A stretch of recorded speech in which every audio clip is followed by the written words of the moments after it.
Welcome, everybody. Welcome to the panel on external relations. It's going to be a great panel today, so we're looking forward to it. And since I don't have a lot to say on this topic, I'm going to let us get started.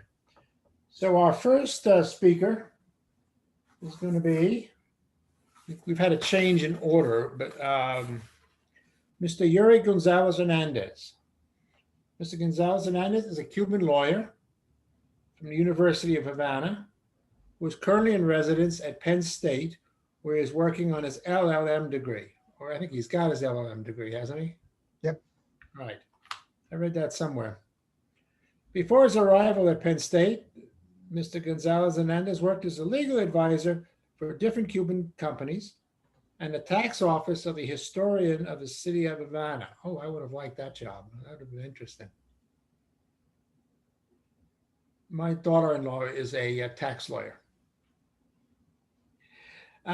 Since 2016, he has provided legal advice to self-employed workers, and also has participated in nonprofit entrepreneurial projects aimed at development of some of the communities of the city of Havana. So at that, I will turn it over to Yuri, who's going to be speaking on Follow the Yellow Brick Road, Cuba and China's Belt and Road Initiative. Yuri, it's yours. Hello, good afternoon, everyone. This afternoon, I'm gonna be presenting a little bit about the relationship between Cuba and China. It's part of the work that I have been doing with the professor Larry Catá-Backer at Penn State. So I'm gonna present in Spanish, but the PowerPoint is gonna be in English. So let me share my screen.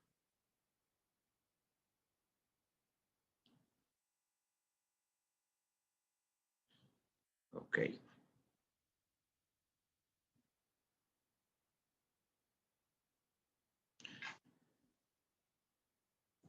Okay. Well, las relaciones comerciales entre Cuba y China han tenido un largo proceso, el cual se ha visto marcado luego de la década de los 60. Pero se han visto reforzadas entre los 80 y ya realmente han evolucionado luego del periodo especial en el cual Cuba estuvo marcado por diferentes cambios económicos, los cuales lo obligaron a buscar otros socios comerciales en aras de mejorar en el ámbito económico. Entonces, esto se dio debido a que Cuba tenía una gran dependencia económica por ser parte del campo de la Unión de Países Socialistas, el cual se diluyó precisamente en la década de los 90, y entonces es cuando tiene que abrirse paso a la introducción del capital extranjero, lo cual, no con la intención de hacerlo plenamente, recurre a China como socio en este sentido. Cuba, para ser un país con un programa político en función de obras sociales, se planteó la asistencia económica, la asistencia en materia económica, pero bien basada en la colaboración, centradas en los sectores de la salud y la educación principalmente. También comenzó a elaborar estrategias para lograr un comercio que impulsara su economía. China, luego de su despegue económico, comenzó a abrirse paso en los mercados de América Latina y el Caribe mediante el fortalecimiento de los lazos con las relaciones bilaterales. En este caso, con Cuba, vino a ser de gran importancia, dado a la actualidad China es el segundo socio comercial de Cuba y Cuba pasó a ser el primer socio comercial de China en el Caribe. China estuvo exportando principalmente productos mecánicos y eléctricos como refrigeradores, autobuses y motores a Cuba, y estuvo importando de Cuba productos como el níquel, azúcar y ocupación agrícola y auxiliar entre otro tipo de servicios, cual recibe de Cuba. Cuba y China han estado firmando sucesivamente acuerdos y convenios, convenios y tratados que respetan el comercio, la ciencia y la tecnología.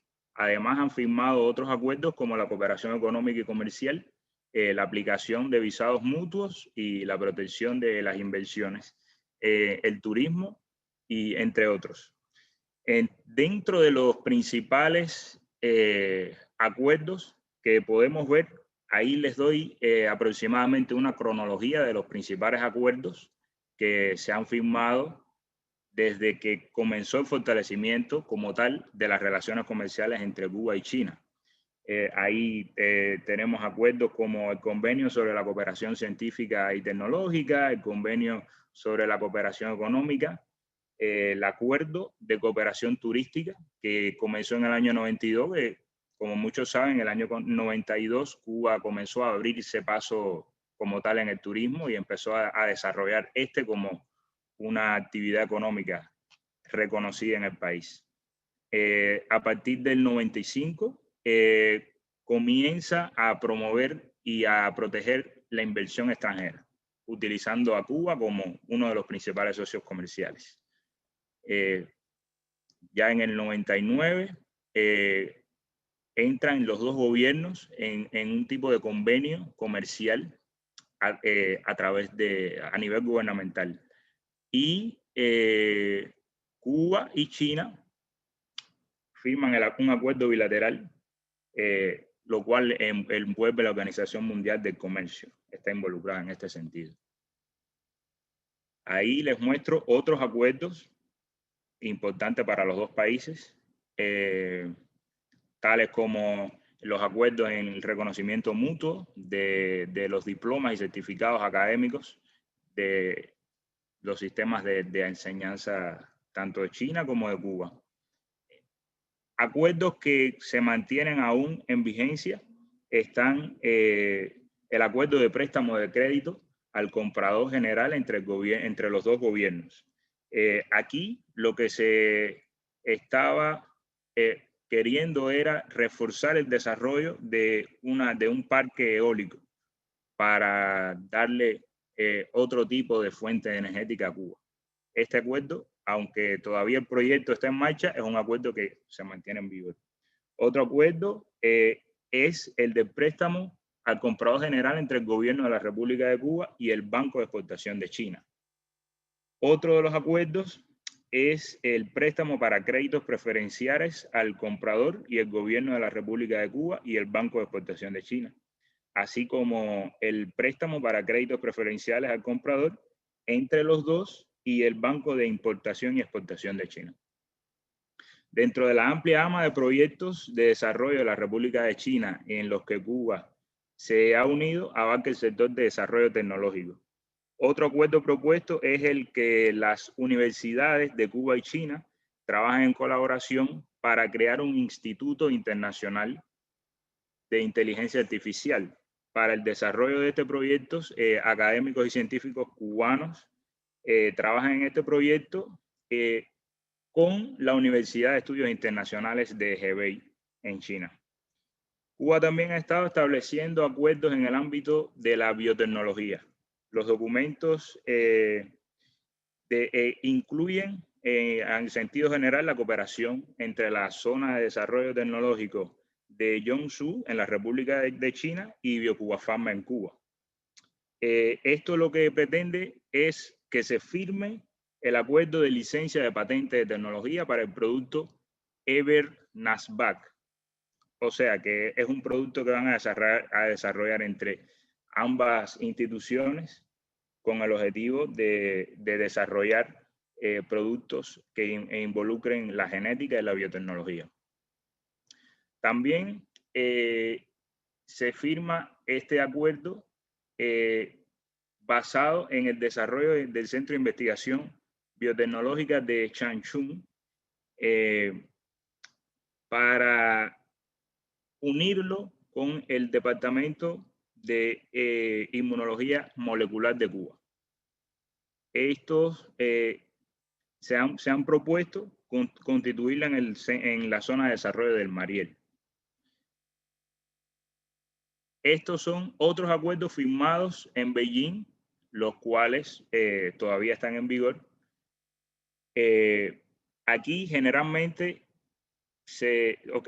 aquí se pone como objetivo principal el sector turístico, que muestra potencial porque las dos partes están interesadas en este destino turístico en el Caribe, para lo cual Cuba firmó un memorándum con una de las más grandes compañías que tiene China, las grandes compañías turísticas, es C-Trip, que es la segunda agencia de viajes más grande del mundo, para posicionar sus destinos turísticos en Cuba. Este sitio va a promover los atractivos de Cuba en China, pero además su firma tendrá contactos con el fin de fortalecer aún más las relaciones que tiene como objetivo duplicar en algunos años el número de viajeros de China hacia Cuba. Ahora, como todos sabemos, por el tema del COVID, eso se verá un poco más difícil, pero esa era la intención. En noviembre de 2018, China le da a Cuba la bienvenida al programa de la nueva ruta de la seda. En este proyecto, lo que se prevé es ampliar las inversiones y los planes de otras empresas bajo los principios del mercado internacional. Para lo cual se firmaron otros acuerdos, los cuales les muestro aquí. Estos acuerdos que se firmaron en Beijing, lo que pretenden es asumir un poco más lo que ellos firmaron en el plan de acción que firmaron en el año 2019, China y Cuba, que es un instrumento que abarca acciones estratégicas para fortalecer las relaciones entre los dos países, así como el intercambio continuo de misiones en fin de fortalecer la cooperación. Entonces, en el año 2018 se firma además un memorándum de entendimiento para el Centro de Promoción del Comercio Exterior y la Inversión Extranjera en Cuba y el Consejo Chino para la Promoción del Comercio Internacional. Este plan lo que quiere es asumir este desarrollo, pero además lo incluyen en algo que ellos llaman plan de consultas políticas entre los dos ministerios para el desarrollo, en este caso, de estos convenios. Otra de los convenios que se ha firmado es que Cuba y China han creado una empresa mixta. Desde el 25 de enero del año pasado, la planta mixta Chanherberg, ubicada en la aldea de Changchun, ha estado preparando un medicamento que es uno de los 30 elegidos por la Comisión Nacional de Salud de China por su potencial para curar afecciones respiratorias, lo cual se aplica en pacientes en China que han sido tratados precisamente por el COVID. Esta también es una terapia eficaz para el cáncer, lo cual, unido con Biotech y Changchun Herbert Biological Technology, son el resultado de esta cooperación. Esto es otra fase que quieren aplicar los dos países para unirlo, en este caso, al desarrollo de la ruta de la seda. Y como último dato que les quería dar es que China y Cuba han estado colaborando también desde el punto de vista del desarrollo de las universidades.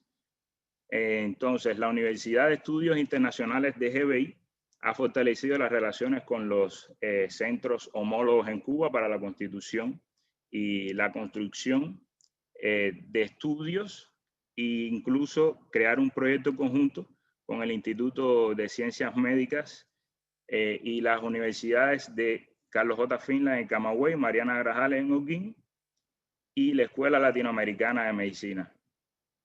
Ellos lo que pretenden es crear vínculos entre estos centros y y crear servicios para ambos países.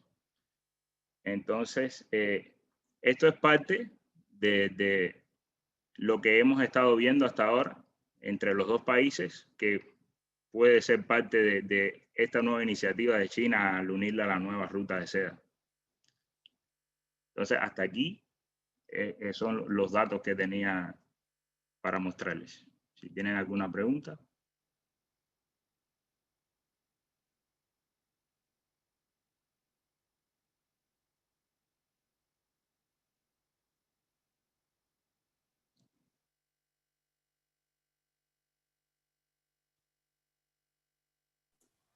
We will do the preguntas at the end. None have come up yet in any event. Okay, so our next guest, who we had at our conference 6 months ago, Vadim Grishim, who will be speaking on A Point of No Return, the ongoing Cuban crisis in an historical framework. That is an interesting title. Vadim is a PhD in social science and an MBA from Georgetown University.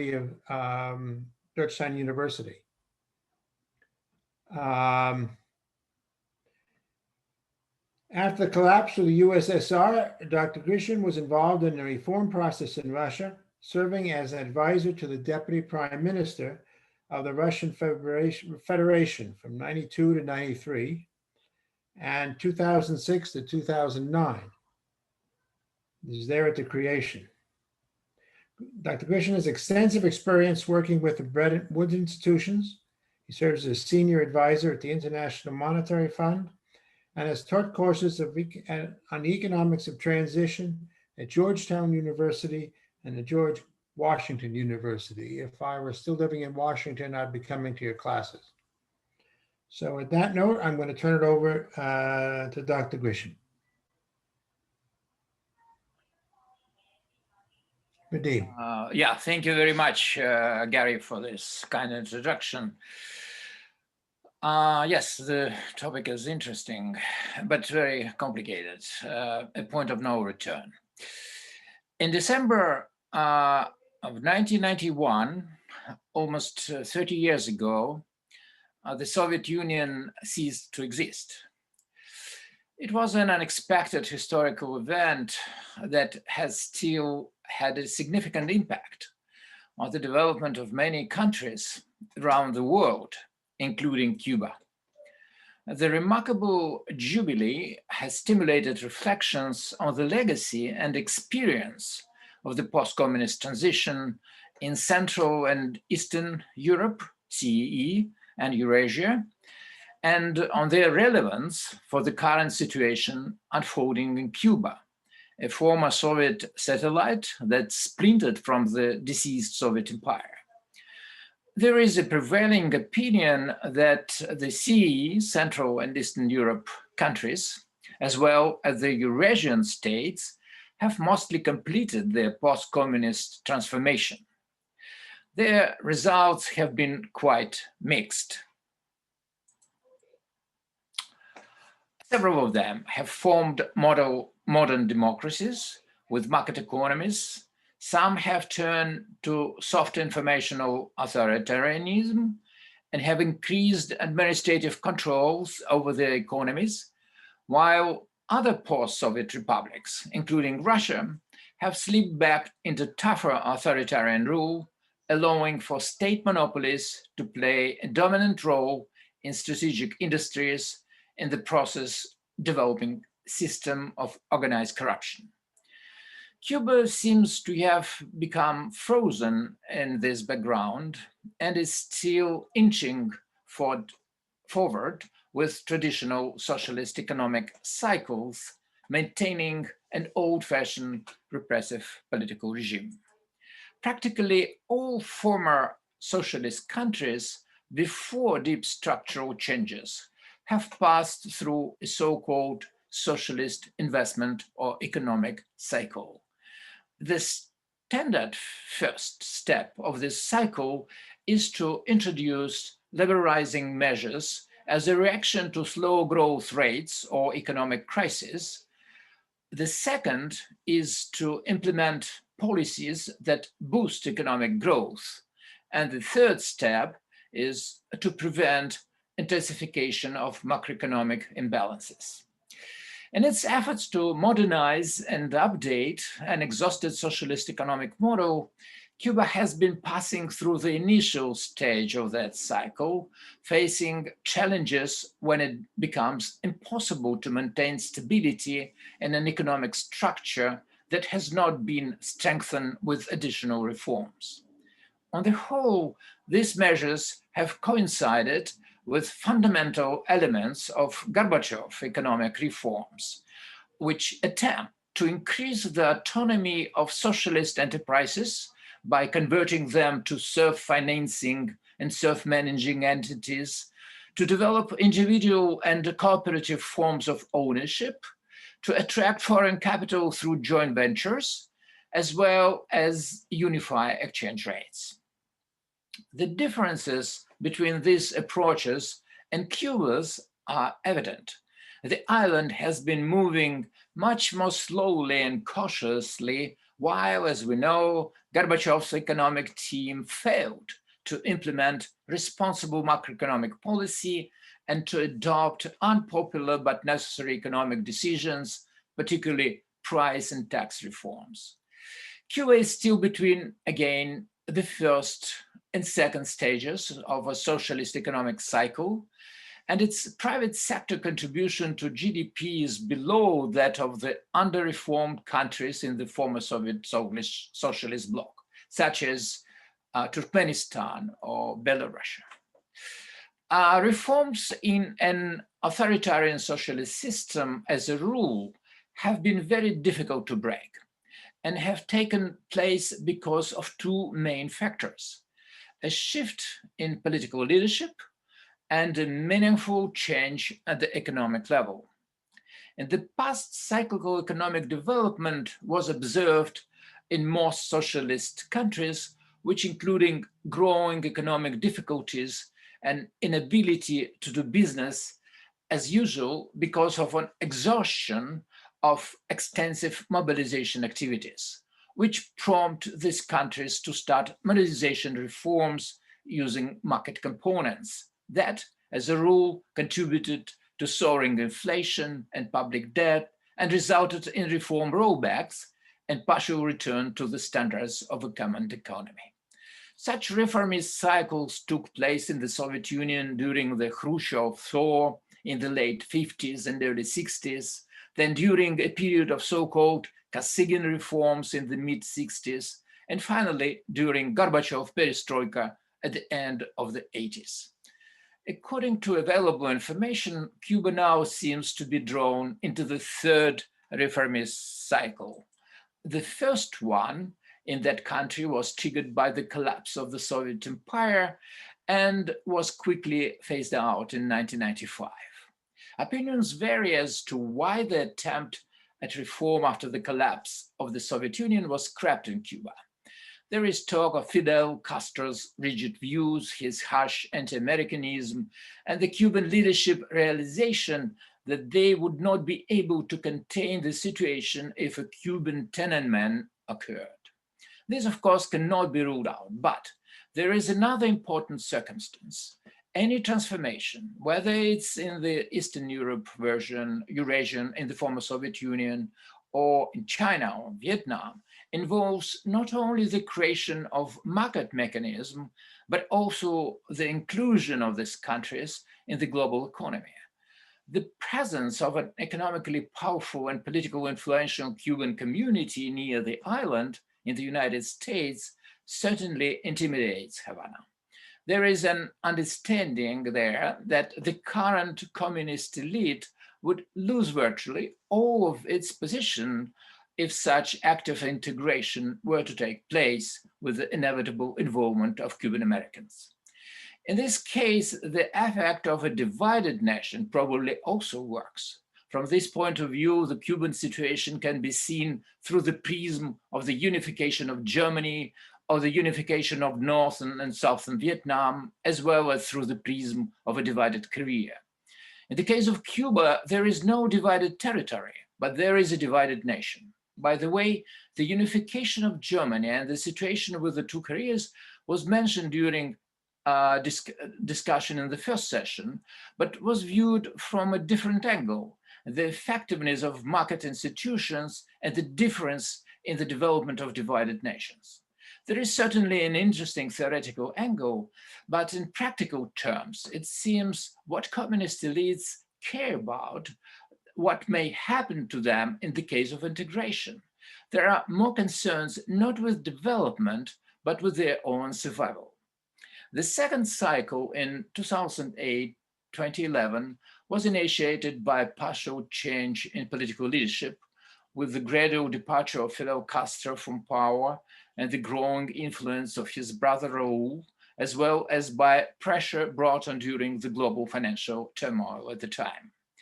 As for the second stage of reforms initiated by Raúl Castro, attract attention recent statements made by a close friend of Raúl, former Lieutenant General of the Soviet KGB, Nikolai Leonov. He is 82 years old now. He sees the value of the second cycle of reform initiated by Raúl primarily in terms of the continuity of power, the rejuvenation of leadership, and the change of leaders.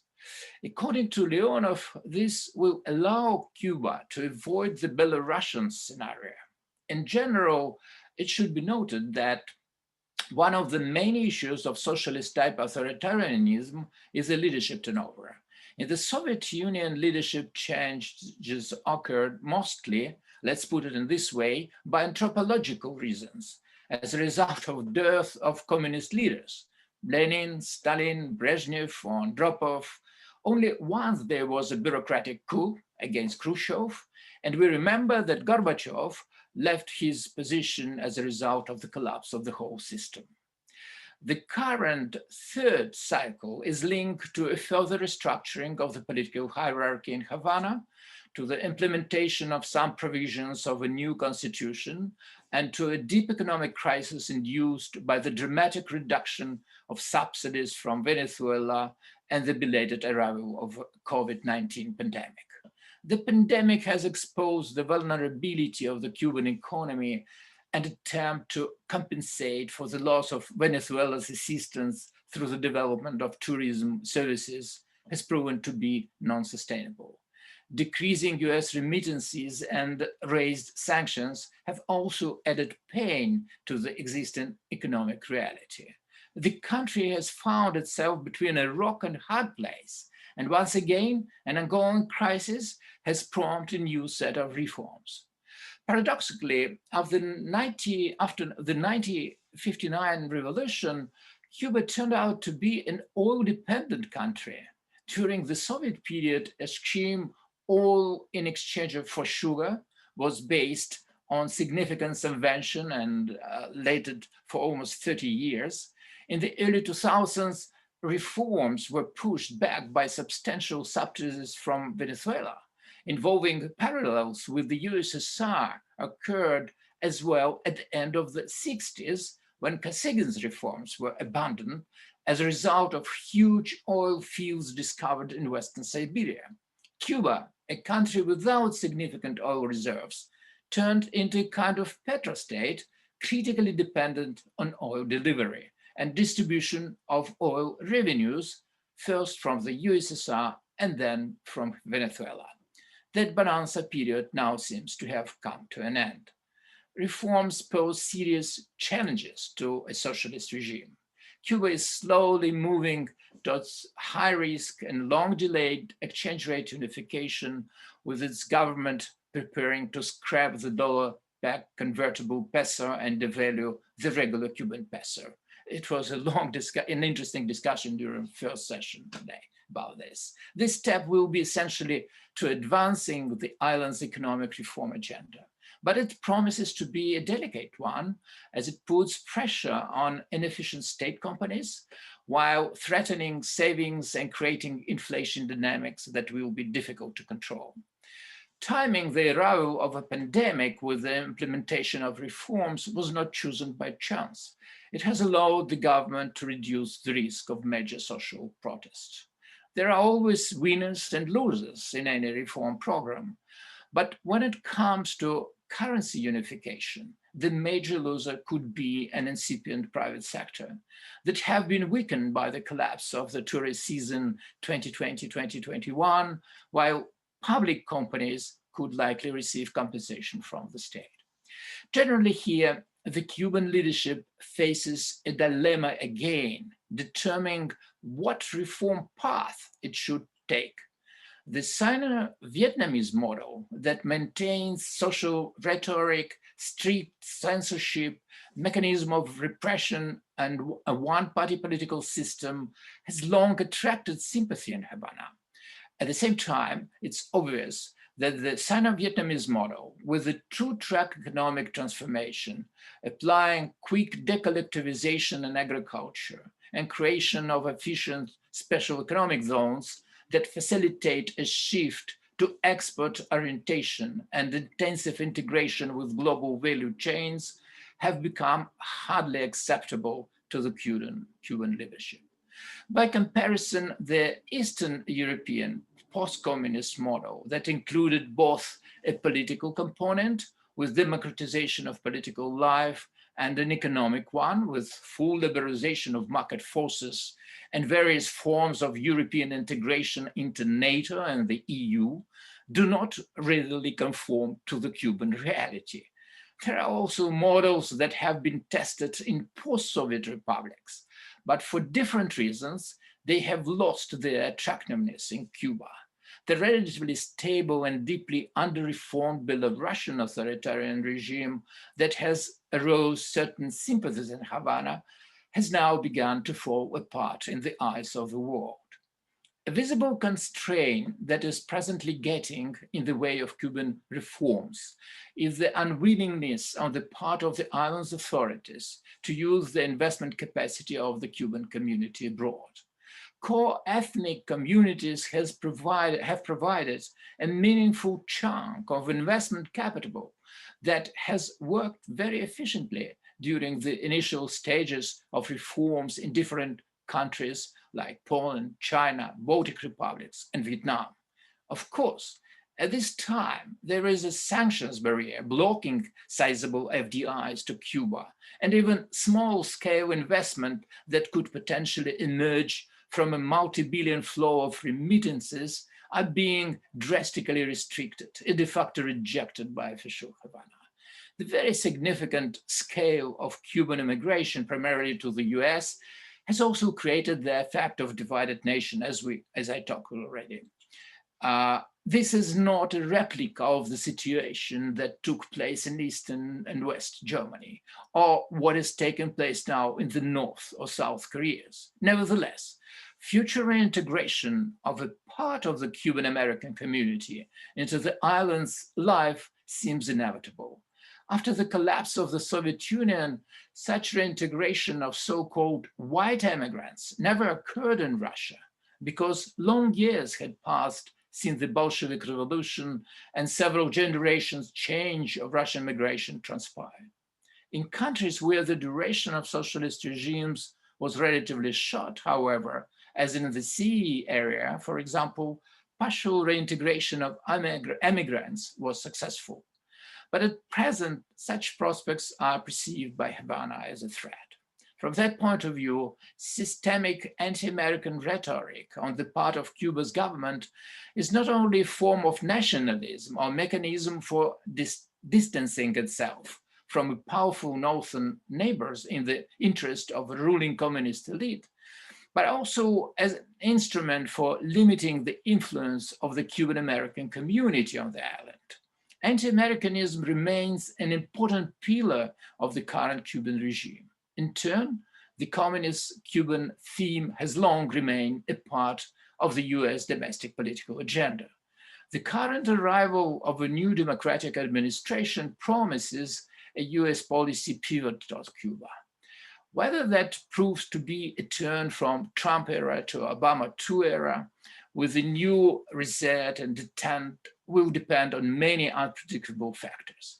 Obviously, part of the Cuban elite is continuing on that development as a favorable anti-crisis strategy, while at the same time fearing the process, remembering that the short thaw between Havana and Washington, which happened at the end of the second term of Obama administration, was accompanied by unprecedented growth in the popularity of the American president among the Cuban population. An erosion of condensed anti-Americanism could open prospects for deeper structural reforms in the island and remove some restrictive blocks that are in the way of creating a market economy. This is exactly what occurred in a majority of socialist countries during Gorbachev's perestroika period, when for a while President Reagan and British Prime Minister Thatcher became more popular in those countries than most local communist leaders there. It was a turning point, a point of no return. Let me stop here, and I will be glad to participate in our further discussion. Thank you very much.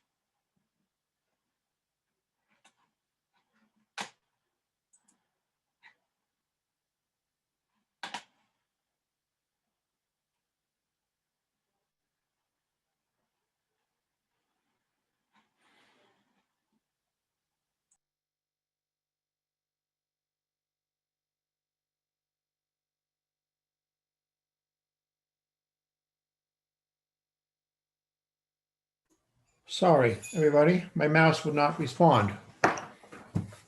Okay, so great. And Vadim, excellent. I love your perspectives. And you've had so much experience, it's just wonderful.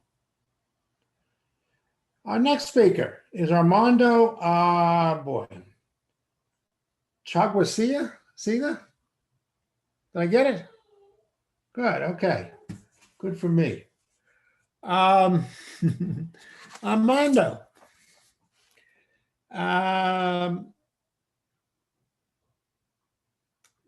He's a doctor of history and regional studies, a researcher in government and political analysis, member of the National System of Researchers of the National Council of Science and Technology in Mexico. Level 1. I'm not quite sure what level 1 means, but in any event. He has been a research professor at the Higher Pedagogical Institute at the University of Havana, the College of Veracruz, Universidad Veracruzana, Universidad Iberoamericana, and the Universidad de Guanajuato. He's been visiting professor at the Polytechnic University of Nicaragua. I've been to all these countries. The Central University of Venezuela, the University of Gerona, I haven't done that one, and of course the Sorbonne. He has specialized in the study of the process of democratization and autocratization? I'm not even sure how to pronounce that in English. As well as in the state civil society relationship, with special attention to the areas of Cuba, Mexico, Nicaragua, and Venezuela. He has studied political processes in pro-Soviet Russia, as well as geopolitical links with Latin America. He has attended academic conferences in Argentina, Brazil, Colombia, Costa Rica, Chile, Cuba, Ecuador, Spain, France, Mexico, Nicaragua, Peru, Dominican Republic, United States, Uruguay, and Venezuela.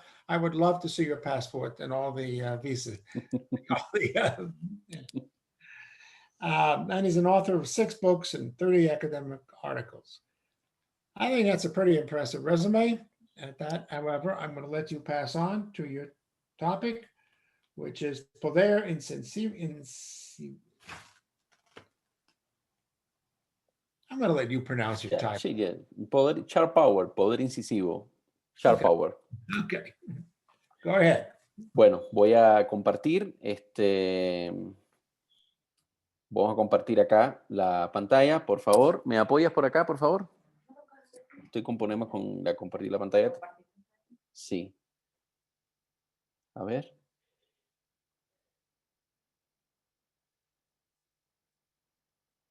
¿Dónde está tu PowerPoint? Bueno, Si esa se cuadra de bien. creo que pueden ver, ¿verdad? Si me confirman de audio, por favor, porque estoy Sí. con la... Sí, perfecto. Bueno, muchas gracias, en particular a Jorge Pérez López, Silvia Pedraza, los amigos, las amigas que me han invitado acá. Veo a otras personas que son muy caras siempre. Por ahí está Ivonne Grenier, está William Leogrande, es decir, muchos amigos, Andrés, Hernández también. Y bueno, por supuesto, mis colegas del panel. Creo que es la presentación en estos tiempos de pandemia que ha tenido más público. Veo más de 50 personas conectadas, lo cual es, wow, mucho público. Y trataremos de sintetizar lo que es una investigación en proceso desde hace 2 años, que comenzó sobre el fenómeno y la noción del sharp power o poder incisivo.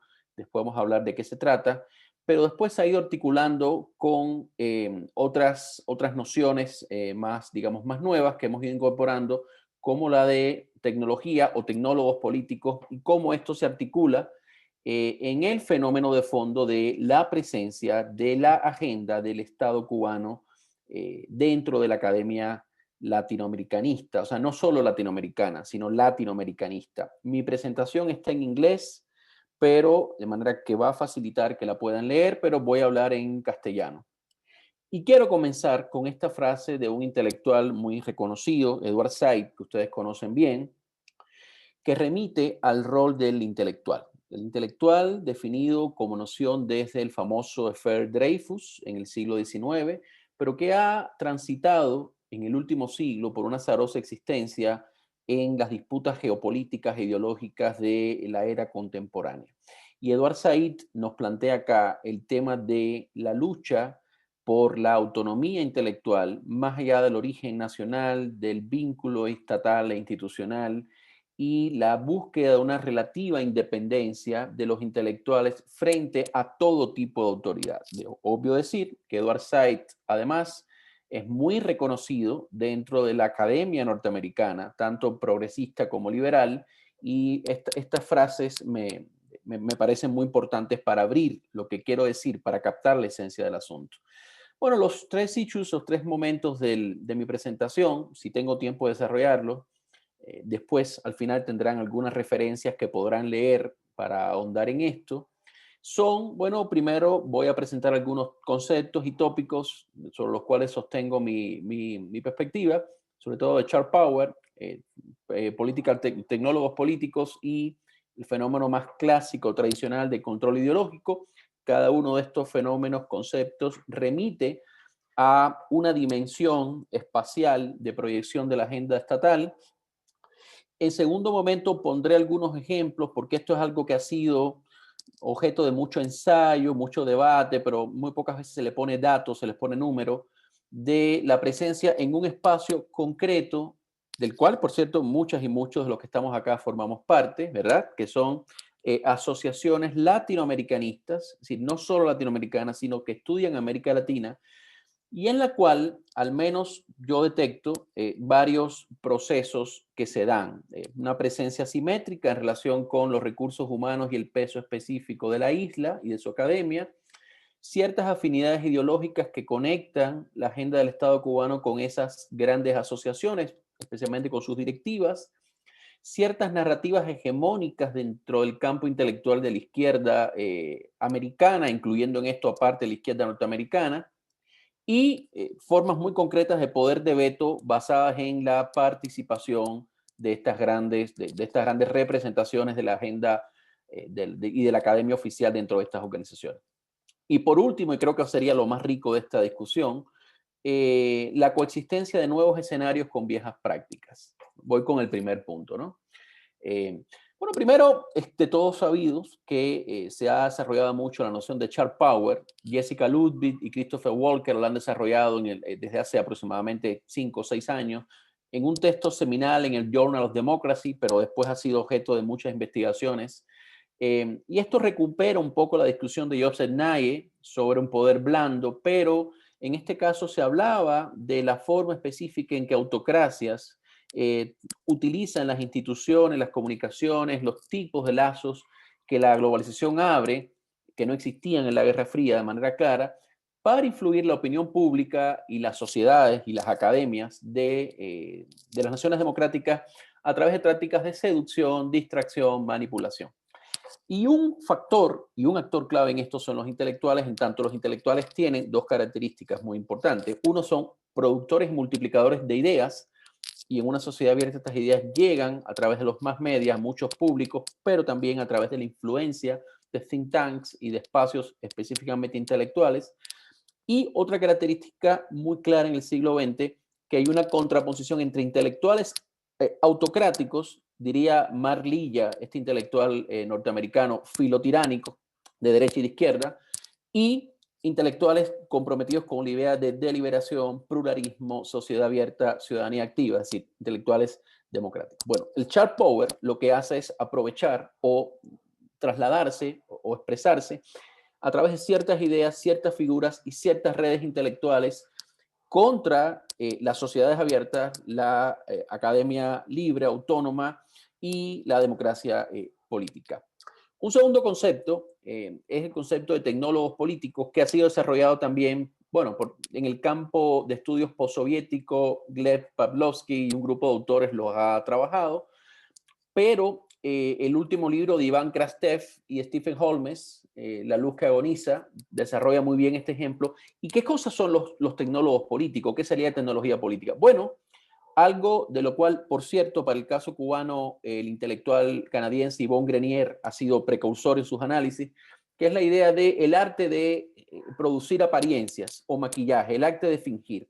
Y es la idea de que dentro de ciertos regímenes autoritarios, junto con los mecanismos tradicionales, ¿verdad?, de control ideológico, fronteras adentro, se produce la aparición de unos ciertos espacios que pueden ser gongos, o sea, ONGs gubernamentales, espacios de debate autorizados, intelectuales leales, que usan una retórica y unos procesos de apariencia democrática, sistemas de discusión, retórica de discusión, objetos de discusión, pero que terminan fortaleciendo el control del Estado autoritario. Es decir, la idea de crear una realidad, dicen Krastev y Holmes, un trabajo creativo en ciertas coyunturas críticas, pueden ser crisis políticas, emergencia de protestas ciudadanas, cambios de modelos económicos.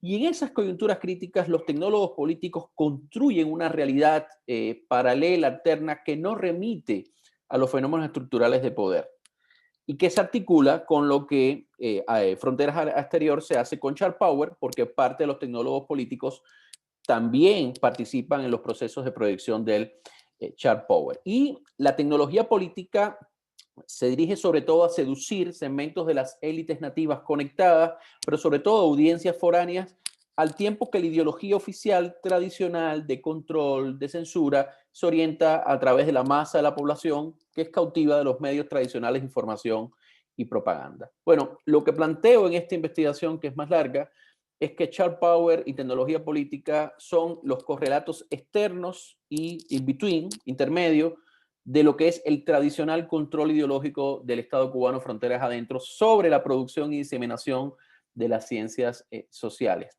Como es por todas y todos conocido, hay estructuralmente hablando en el modelo cubano una lógica de control de la autonomía de la universidad, de la autonomía del campo científico, que permea diferentes formas de producción y difusión de ideas, y que, y aquí pongo una cita de hecho de un intelectual, de un académico, incluso funcionario oficial, publicada en una revista autorizada en la isla, donde se plantea un poco la existencia de este fenómeno de voluntarismo, de improvisación y de limitación del debate, ¿no? Y lo quise traer como una cita porque me parece interesante como una especie de reflejo de este fenómeno, ¿no?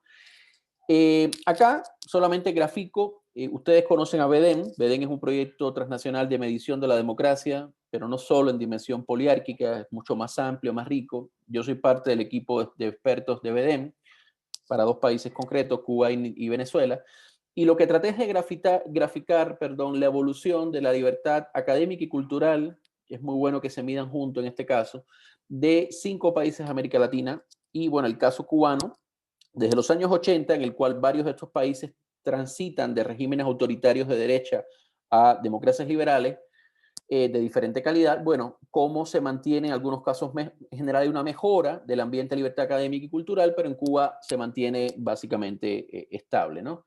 Bueno, voy al segundo punto de la presentación en aras de avanzar. Lo que queremos ver es que a partir del estudio que hemos hecho ya, hemos visto, y además es creo que de todas y de todos conocido, una presencia importante de la agenda, las instituciones y el personal académico más vinculado al Estado cubano en las dos grandes asociaciones latinoamericanistas.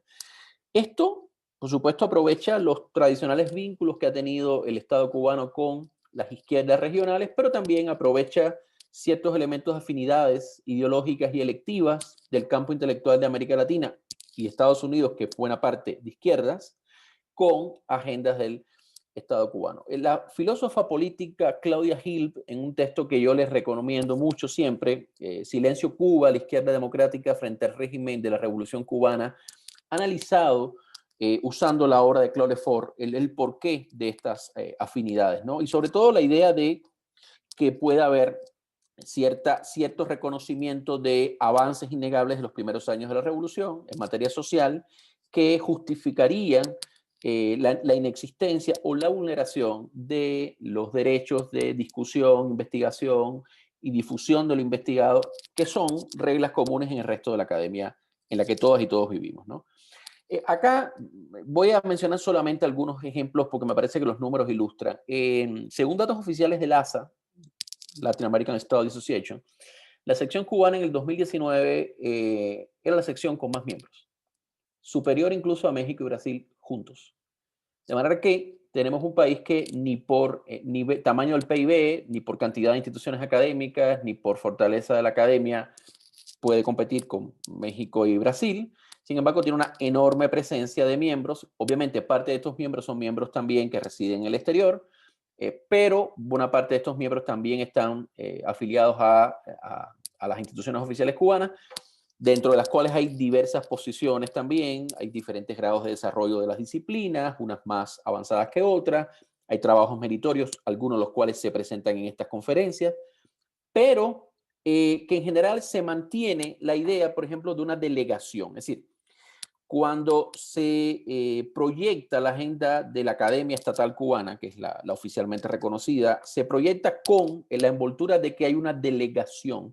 Y esa delegación va con ciertas orientaciones, contenido, temas de discusión y se proyectan en el Congreso. Vean cómo, de una manera, una representación tan grande de un país y una academia tan pequeño, junto con los vínculos del Estado cubano con la academia latinoamericanista y la propiedad de delegación, insisto en esto, o sea, no es una sección temática que se reúnen los investigadores porque investigan el tema, sino que junto con eso que existe la idea de una delegación que va organizada desde la isla. En el caso de Claxo también se produce esto. Cuba es el país que tiene la cantidad mayor. En Claxo la representación no es personal, es por instituciones, es por centros. Y Cuba tiene un rol fundamental porque es el país con mayor, además de otra isla del Caribe, con mayor cantidad de centros per cápita de América Latina y que tiene la mayor cantidad de centros miembros en relación con su tamaño de población y de PIB, pero además tiene una característica fundamental, es decir, al ser la academia de todos los demás países, una academia plural, no todos los centros comparten las mismas prioridades administrativas, orientaciones ideológicas, perspectivas disciplinarias. Siendo que Cuba, el voto, por ejemplo, para elegir el secretario general es un voto de direcciones de centros, Cuba garantiza la posibilidad de que todos los centros de Cuba voten en bloque. De manera que, en la práctica, existe un poder bastante importante de decisión sobre quién puede ser el próximo secretario general, porque Cuba cuenta con un voto en bloque. En bloque. Bien. Voy avanzando porque creo que lo más rico puede ser la discusión posterior. Un colega, Pierre Gozán, un colega del Colegio de México, ha hecho un estudio muy bueno que tiene acceso además digital, se puede encontrar sobre la relación entre la instrumentalización política de la academia desde gobiernos de izquierda o identificados de izquierda y los efectos en la propia producción académica y en el acompañamiento de sujetos sociales emergentes. Y Pierre Gossin, además, está muy identificado con la agenda de los nuevos movimientos sociales, la perspectiva de Manuel Bernstein, y lo que ha llamado la atención es cómo las restricciones a la autonomía simbólica, material de la producción académica inciden en la incapacidad de tener una reflexión crítica y de acompañar procesos sociales que contrapesen el poder del Estado. Y un poco lo que hemos podido percibir en el caso de la presencia, el chart power y la articulación con los fenómenos de la tecnología política, en el caso cubano, es que esto tiene un impacto decisivo sobre cómo se piensa la realidad cubana en parte de la academia latinoamericanista, es decir, que toma América Latina como enfoque, en la cual se discuten temas que para el caso cubano no se discuten o que se discuten de manera velada, movilizaciones sociales, autonomía de la sociedad civil, nuevas identidades, fenómenos de pobreza, violaciones de derechos humanos. Es decir, son temas que son caros a la academia latinoamericanista. Sin embargo, cuando se habla de abordar esos temas en el caso cubano, no se abordan o se abordan desde la perspectiva de la agenda del Estado cubano. Y aquí yo creo que es importante también entender cómo hay una especie, o se ha producido una especie de shift, de cambio de ciertas académicas, forma de entender la realidad política cubana en los últimos años. Es decir, hemos percibido que en los años de la normalización, ¿verdad?, parte de lo que se llamaría la tecnología política, los tecnólogos políticos vivieron horas doradas. Parecía que había un cambio de orientación en la política de Estados Unidos y que eso correspondía con ciertas reformas en curso en Cuba y que eso generaría cierta recuperación de derechos por parte de una apertura del Estado cubano. En el presente, en los últimos años, independientemente, es decir, como variable independiente de las acciones del gobierno de Trump hacia Cuba, se ha producido fenómenos de, por un lado, mayor apertura de información, mayor acceso a información, mayor debate público en Cuba, incluso en las estructuras limitadas del sistema político cubano, pero eso no ha cambiado de manera fundamental ni de jure el estatus de no autonomía académica, intelectual en el grueso de la academia insular, ni ha variado tampoco los esfuerzos por mantener una narrativa que es la narrativa del Estado en esos espacios intelectuales hegemonizados por ese discurso, ¿no? Y lo que tenemos, por ejemplo, es que, bueno, ahora mismo se mantiene en Cuba, o se ha producido en Cuba, un nuevo escenario limitado, parcial, emergente, fragmentado, que es el escenario que todas y todos conocemos, el llamado 27N, es decir, la mayor movilización por derechos artísticos y civiles en 60 años de régimen autocrático en Cuba, varios cientos de personas en un momento y un espacio físico, pero al mismo tiempo numerosas personas intelectuales vinculados muchos a las instituciones oficiales, científicos, sociales, discutiendo más allá de espacios meramente reivindicativos, gremiales, discutiendo sobre derechos, ciudadanía, nuevo tipo de sociedad, vigencia de la Constitución, y eso ha tenido como respuesta desde el campo revolucionario, y no hablo desde el campo estatal, porque aquí no es solo el Estado, son actores articulados con la agenda del Estado, reacciones que combinan tanto el chart power, es decir, ha habido declaraciones en redes, en algunas de estas redes intelectuales regionales, proyecciones de la tecnología política, es decir, mesas de debate, eventos académicos, pronunciamientos que hablan de democracia, de discusión, de participación, pero que no se refieren de manera clara, directa a lo que está pasando en el mismo momento y que genera además una propia dinámica, es decir, hay un grupo de intelectuales cubanos, intelectuales cubanos y cubanas discutiendo, ciudadanos discutiendo los fenómenos del país en que viven y al mismo tiempo se producen debates que hablan de grandes categorías abstractas, pero no tocan a los sujetos reales que están en la discusión ahora mismo o subordinan eso a, y lo subordinan incluso en términos de presencia a la alerta o la denuncia del bloqueo embargo, ¿no? Y bueno, y todo eso coincide con una ofensiva tradicional en los medios masivos, incluso en declaraciones de las organizaciones llamadas de masas y profesionales, denunciando una nueva escalada de desestabilización, de cambio de régimen, en fin. Entonces, por un lado tenemos una sociedad más diversa, una sociedad más movilizada con todas las limitaciones del contexto, y por otro lado vemos que existe tanto proyección de sharp power, de tecnología política, como control ideológico tradicional, sharp power afuera, tecnología política in between y control ideológico dentro, que configura un sistema de influencia y control autocrático contra la discusión científica y académica, ¿no? Y bueno, lo que un poco planteamos es eso, ¿no? Una sociedad y una academia que lucha por sacudirse un corset político autoritario debiera tener, o debiera encontrar al menos en parte de sus contrapartes, pues aliados, interfaces, contrapartes para discutir sobre la democratización del poder y del conocimiento, en vez de encontrar en ellos, digamos, correlatos de las agendas del Estado cubano.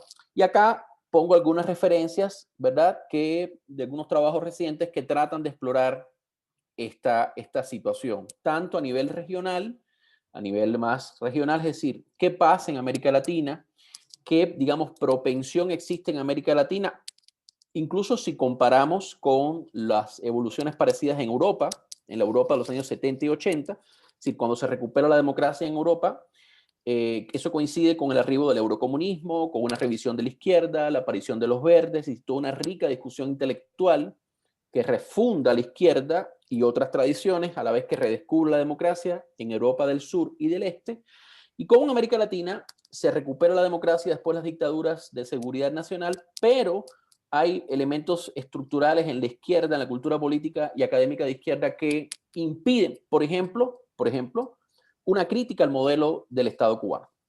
Y bueno, hay una serie de elementos acá de textos que intentan apuntar a eso, y básicamente sería todo por ahora, y agradecerles la escucha y bueno, seguir atentos acá. Muchísimas gracias. Fantástico. Fantástico. Siempre he tenido problemas de entender qué pasa con la ASCE. Una organización tan grande que en mi impresión, en mis 32 años en el Departamento del Estado, nunca la ASCE ha tenido ninguna influencia en la política de los Estados Unidos. Y parece que su explicación, su influencia de Cuba, era muy importante en esta falta de influencia. También me gustaría mucho sus comentarios sobre la importancia de los intelectuales dentro del país. Necesitan el apoyo, la ayuda de la gente de afuera. Ahora que esta es una función que ASCE sirve también. Bueno, nuestro segundo final va a dar una presentación por Larry Catá-Backer. What can I say about Larry? I mean, it's really hard to know what to say about Larry. I've known Larry, really got to know him in the last decade, where we both had very similar interests looking at the political culture of Cuba. And Larry mainly on ideology, and myself looking at some of the other issues as well. And I just love his work. You read his work, it's really quite a challenge, but it's worth every minute of it. And so I'm glad that he's here. Larry, of course, has also probably been one of the great inspirations for our virtual meetings. However, getting that aside, let me just quickly give you his background.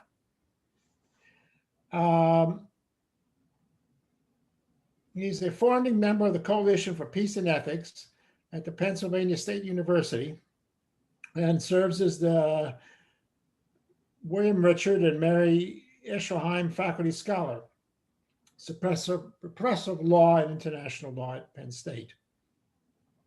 He teaches and researches in areas of globalization, including public and private law systems and emerging forms of data, driven governance, and has lectured on these topics in Austria, Europe, Latin America, and Europe. He's been a visiting scholar at universities, and I'm not going to mention them all. And he has written extensively on the emergence of 21st century Marxist-Leninist political and economic orders in Cuba and China. In that regard, let me say, I consider him the authority on Cuban ideology, at least among American scholars. Am I being enthusiastic enough, Larry? You told me to give you a punch. I'm blushing. I'm blushing. Good. That's good. I can't live up to this hype. Anyway, he's got a bunch of articles, but I'm not going to go into that. I've already given him enough praise.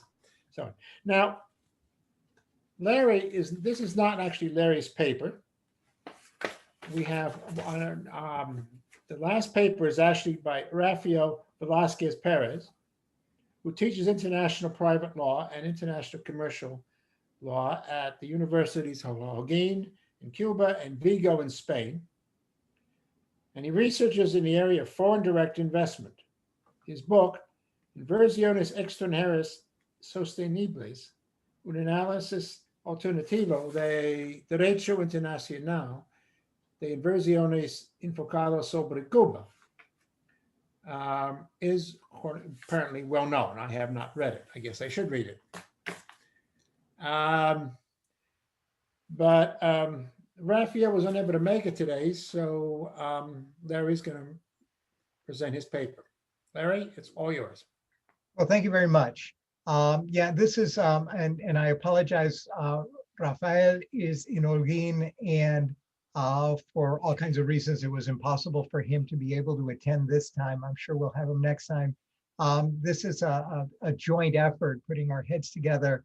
I will do my best by Rafael's part of the work, and we'll see where we go. And in a sense, I'm going to pick up where we left off. This is a very different kind of sharp power, and we'll see how it works. And we titled it "The EU to the Rescue of the Cuban Economy." That was certainly way up in the ideological chatter back in 2017 and 18, as the Americans were abandoning their increasingly strong embrace of Cuba, and there was the Europeans, the last light of liberal democratic markets-oriented world forces that would come to the rescue. And our focus is going to be on the political dialogue and cooperation agreement, the PDCA, and the state of Cuba-EU relations. And I'm going to start with templates.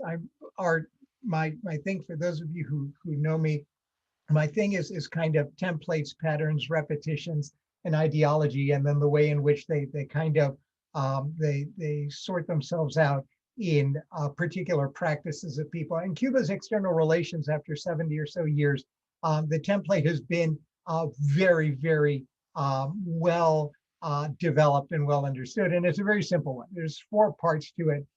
It's driven primarily by opposition to and from the United States.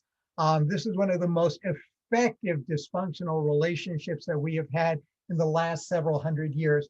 We both love to hate each other and we hate to love each other. And that is the marker of our relationships. Cuba, more than the United States, we tend to be a forgetful partner in this dysfunctional relationship, except when it suits us. But still, the template for Cuba is always the United States is either in the front or somewhere in the shadow. And second, it's based on a strong, though sometimes contentious, relationship with a principal patron. We start with the Soviet Union, which is a strong patron model. We move to Venezuela, which is a patron colleague partner model. And that and the opposition, the love-hate opposition to the United States basically forms the core of the template of Cuba's external relations. But there are 2 other components that then add sauce to this pattern that has marked Cuba certainly since the mid-60s.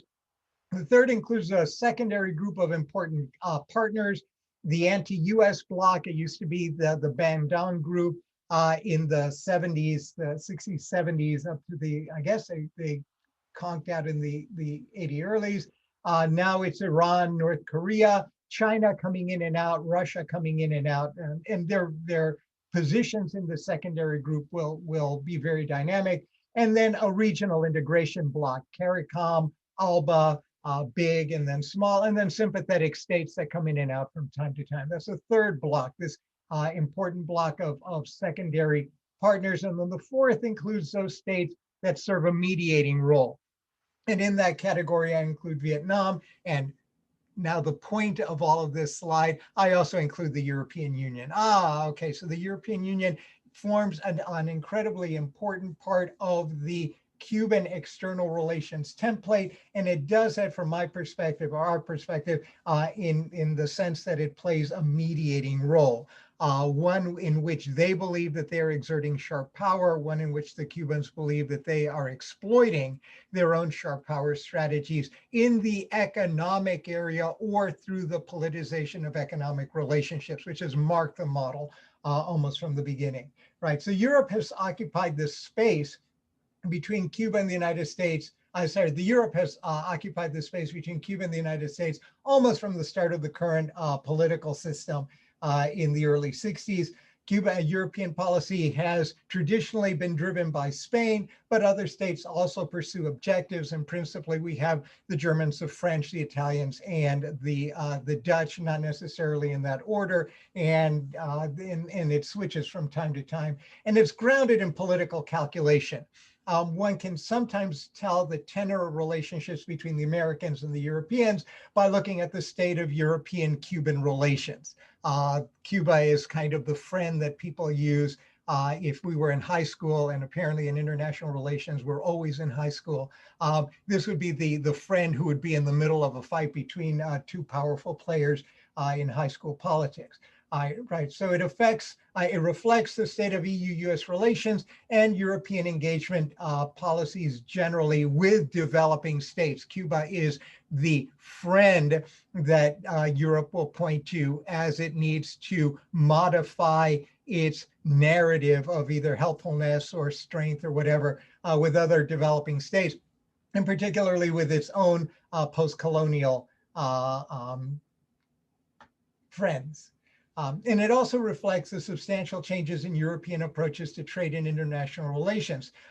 There has been a fairly significant revolutionary, in a sense, transformation in the way Europe views things from the beginning of the 21st century to now, moving away, despite the rhetoric, moving away from notions of multilateralism and bilateralism to notions of multilateral internationalism. That is a significant change in that Europe moves outside of itself in terms of its own individual component parts and becomes a champion of a value-based internationalism, which is grounded in the products of international organizations, bound up in deep engagement with the right kinds of civil society organs, and then spilling out from the right organs, usually the apparatus in Geneva or the apparatus in Brussels, usually with a lot of German and French help.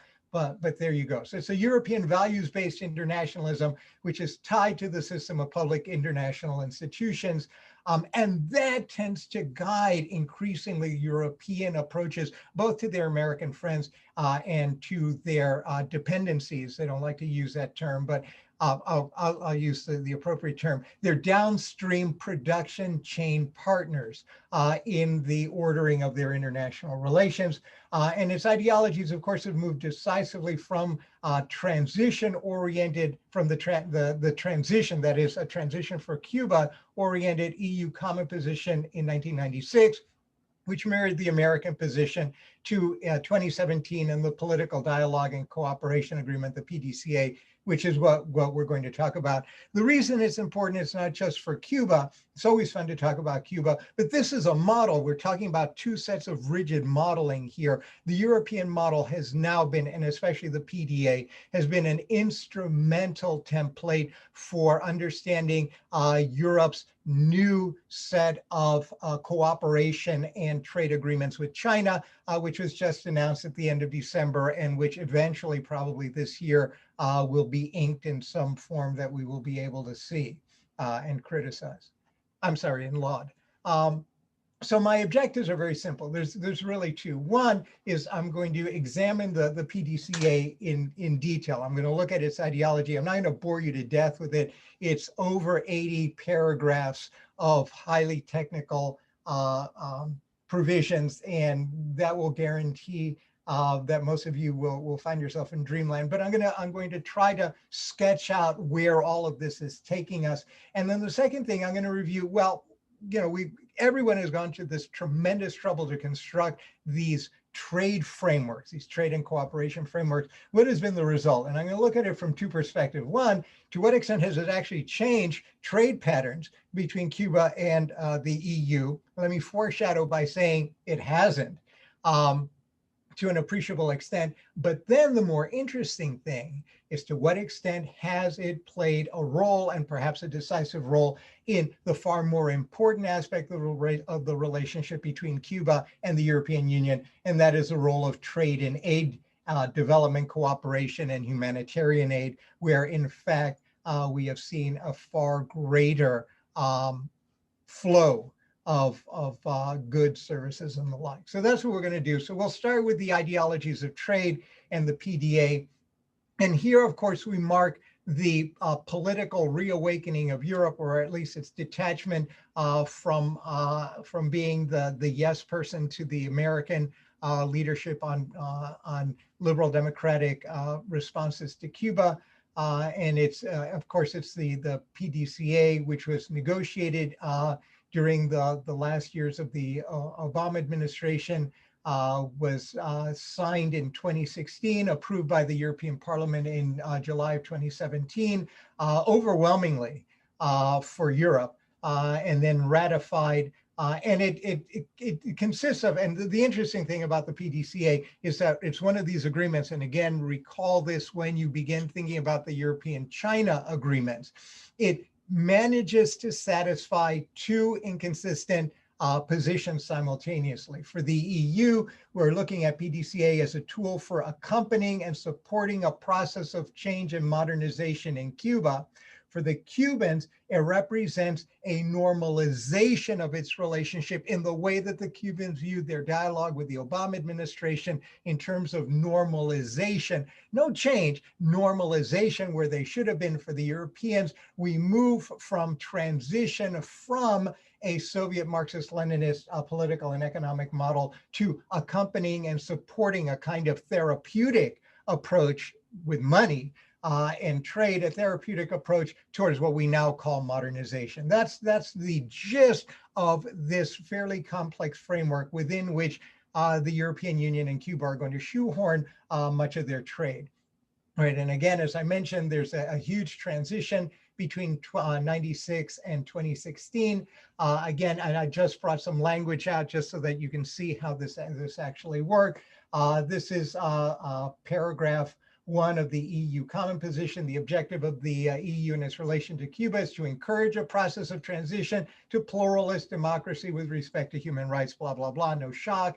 That tends to be the American position, although we use less pretty words sometimes. And in 2017, the central basis of relationships is equality, reciprocity, mutual respect. These are language, this is language that is commonly used by socialist states to eventually, and you'll see this with the Chinese and the Chinese international position as well, which is basically back off, leave us alone, and let's see what kind of deals we can construct. And we'll each agree to disagree on what the principles we're all going to be moving forward are, including democratic principles, respect for human rights, fundamental freedoms, and the like. So that's what we're looking at, the ideological basis for this ideological document that is going to be manifested in trade and trade relationships. I'll just go very briefly through the agreement because, as I mentioned, this is it's a thick document. But still a very interesting one all the same. The fundamental theme is the one I've already raised, and it's a delicate balancing act. And you see this balancing all over the place in this document. Article 1 is a general reaffirmation of the commitment to multilateralism, respect for international law, the principles of the US Charter, equality, reciprocity, and the like. But the implementation of PDCA would be undertaken. Again, this is Article 1, Paragraph 3, in accordance with the respective constitutional principles, legal frameworks, legislation, norms, and regulations, as well as the applicable international instruments to which they are parties. And so on the one hand, we have an aggregation, a coming together, the traditional view of transition towards the apotheosis into the highest form of political organization, which is liberal democratic political organization in a markets economy. And at the same time, this is balanced by this notion that all of this is going to be undertaken with full respect to the constitutional provisions of the states, including Cuba, which in a sense then detaches Cuba or permits some space from what the Europeans have in mind in terms of conformity to these ideals. Cuba is not Poland. Poland can be punished. Cuba does not want to be in that position. Nor will it ever be in the EU, but that's another story, right? And we see this again in the context of internationalism and human rights versus sovereignty. So you've got, again, in Article 1, Paragraph 5, a declaration of respect for the promotion of democratic principles, human rights, fundamental freedoms, the Universal Declaration of Human Rights, core international human rights instruments, and the ILO, which the Chinese have also agreed to sign. And at the same time, in the very next paragraph, you have both sides recognizing that all peoples have the right to freely determine their political systems and to freely pursue their economic, social, and cultural development. Joinder separation in this agreement.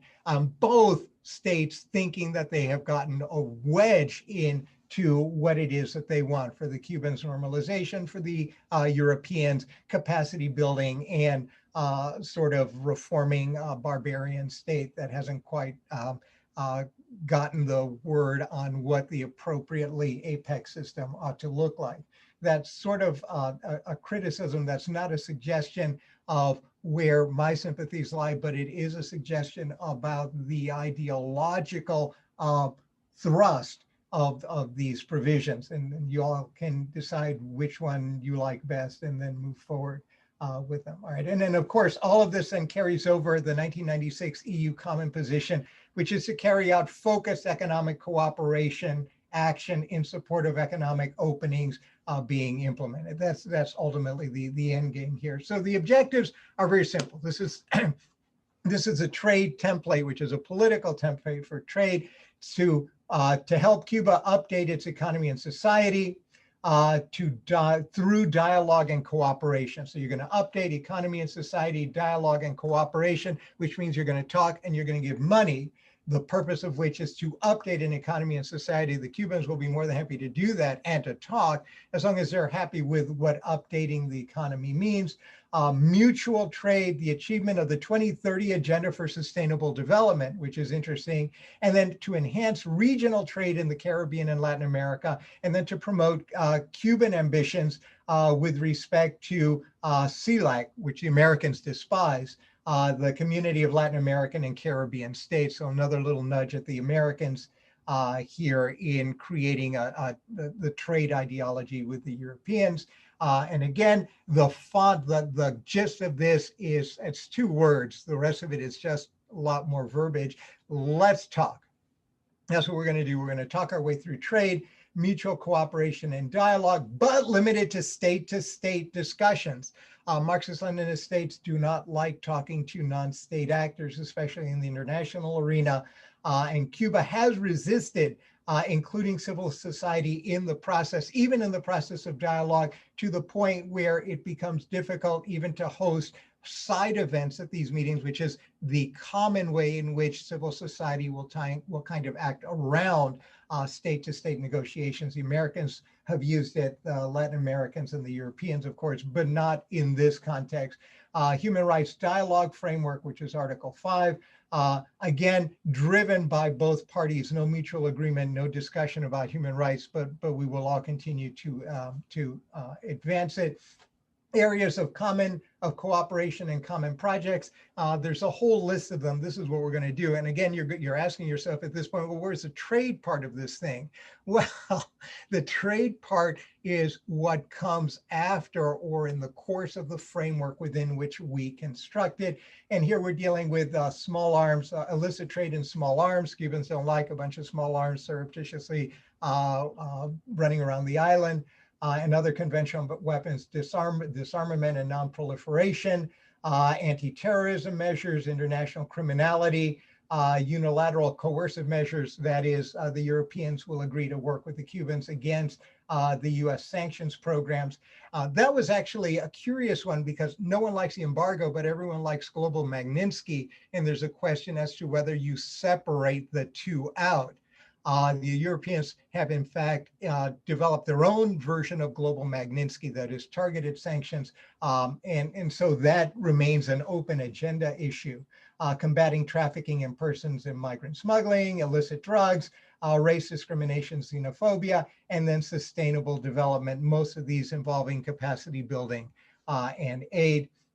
Again, the cooperation sectors are, as you can imagine, the Cubans, of course, focused on sustainable development and the development of their economy, the Europeans on human rights, governments, environmental sustainability, helping people, vulnerable people in society, and capacity building. And there are a number of areas that are identified. I'm not going to go through them.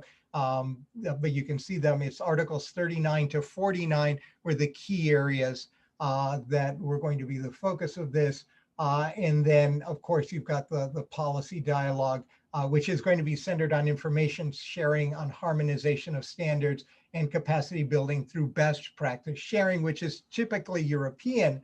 But that will be the basis on which we then can develop trade relationships, or through which we develop trade relationships with the Europeans, implemented through dialogue, and Article 18, paragraph 1A, technical and financial assistance. That's the doorway in developing Cuba's strategic concepts. Role of civil society. The Europeans had to work for this one. There's no place for them within the formal structures of these relationships, but paragraph 19E identifies civil society as an important element. But here again, note, civil society includes scientific, technical, cultural, artistic, sports, friendship, and solidarity association. This is the language of mass organizations in a Marxist-Leninist context, not civil society in a liberal democratic context. So Cuba essentially put their own language in, which then can be used to limit. When they tried to expand it, they expanded it to academia, think tanks, and the media. Regular civil society, lo disidente in Cuba, probably out formally, but will be the subject of the discussion through the frameworks for annual discussions between the Cubans and the Europeans outside of these parameters. Again, trade connected to human rights. Here we're again pushing two different views together. They got the Cubans to agree that it is their duty to protect all human rights and fundamental freedoms, regardless of the political, economic, or cultural systems, but they only do that bearing in mind the significance of national and regional particularities. Again, you join together, you take apart, and of course, all of them go back to the particular areas of interest in these relationships. It's the same ones I mentioned before. Article 29 to 39, I put a few of them up there as well, right? We finally get to the trade, investment, and modernization parts. This is Article 56. So you have to slug through a lot of this stuff to do this. Again, it's a promote and encourage model. Here focus on the development of Cuban cooperatives and enterprises. That will probably be changed in light of the economic changes and the economic reforms that have just been announced, although we don't know how that'll work. Taxation. A curious area is in the area of statistics and data production. The Europeans are going to be very interested in data protection and AI. The Cubans are not. Article 57 is likely to explode in the next couple of years. At the time it was negotiated, however, it was viewed as kind of information sharing. Pharma is big. That was a big concession to both Spain and to Cuba, whose relationships in pharma have been very deep.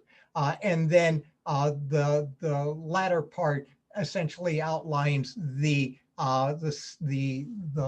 model bit that will that would be acceptable between Cuba and then the member states of the Union. That's Article 61 to 80, right? And all of this then gives birth to these intergovernmental structures, the establishment of a joint council, which is the space within which at the highest levels you talk about all of this stuff, and then the joint committee, which is actually the working group that meets annually. That's the good news. The bad news is that you never know what they're talking about because there's no transparency. They've met a couple times, the proceedings are opaque, and it has caused tremendous frustration, both to the European Parliament. Sometimes we care about it when they're useful, sometimes we don't care when they're annoyance, but more importantly to European civil society, and that is likely going to bite soon. So where does that leave us with trade? I've been talking ideology, and that's the snooze for economists. Certainly, you all want to see numbers. So thank you, Rafael. We've got numbers for you. What has that done to trade between 2009, 2019? Actually, looking at the 2015 to 2019 numbers, you see no dynamic change. Again, a lot of imports, substantial decreases in products coming out of Cuba, and a substantial imbalance that is then made clear when you break this out, and it's exactly what you'd expect. Agricultural and fishing products, industrial products from Cuba, and what the Europeans will provide to the Cubans are manufactured goods and food. And here you go. Again, key numbers. Not very good. The annual growth rate, in fact, has been decreasing, but none of this is a surprise. And for those of you who heard the economic panels earlier today, I'm not going to go through them again. It's no shock. Europe reflects the general trends in Cuba. It doesn't go against the grain.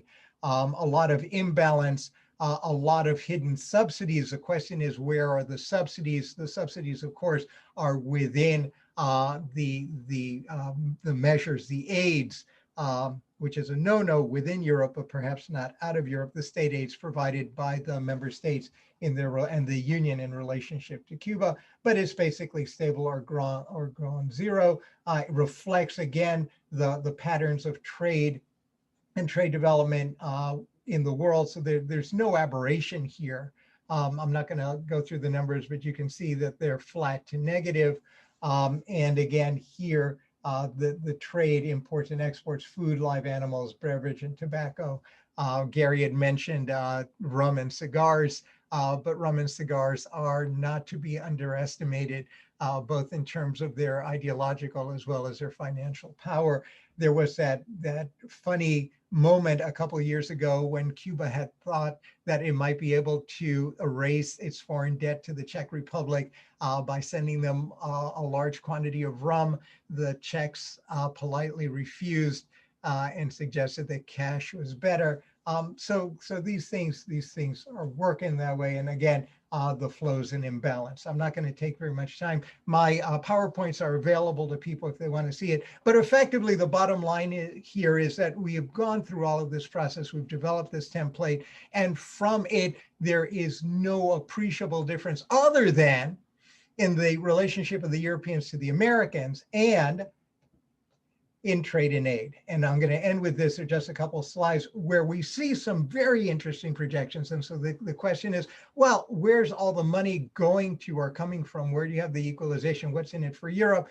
And what's in it for Europe is an effort to aid their way into trying to manage small changes in the way in which Cuba operates to the extent they can. And of course, they're very proud of this. This is from the Cuba, the last EU-Cuba fact sheet that was produced. Not a whole lot of money, but in terms of Cuba, perhaps substantial enough. Money is going into sustainable agriculture, food security, environmental renewable energy, and economic and social modernization. These are the public numbers. Add to this the numbers that are not seen, which are grants that are given to NGOs and civil society for use in Cuba as well. So the numbers will be somewhat higher. So you've got here something like 50 million euro in a year, maybe a little more. And of course, humanitarian aid, $100 million since 1994. If you put that out, that's not a whole lot of money a year.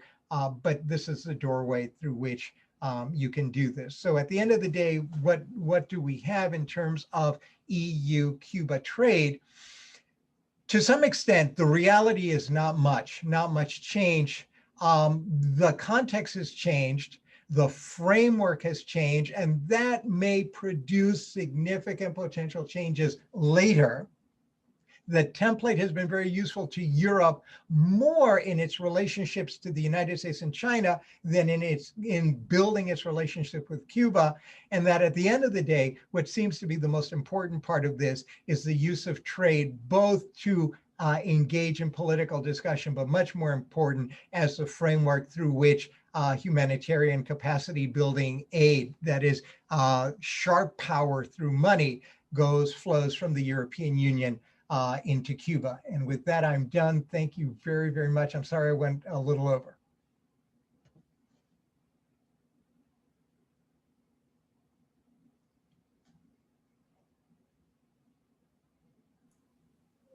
You're forgiven. I've got a new mouse and doesn't respond when my old one did. Well, thank you, Larry. I think it's very good. I don't know how much that was yours and how much that was Rafael's, that presentation. We're a team. You're a team. Well, okay, very good. I've got to think about it, so I'm not going to go to. So let's go to questions and answers. I also would suggest members of the panel, if you want to ask each other questions and questions too, that's most appropriate.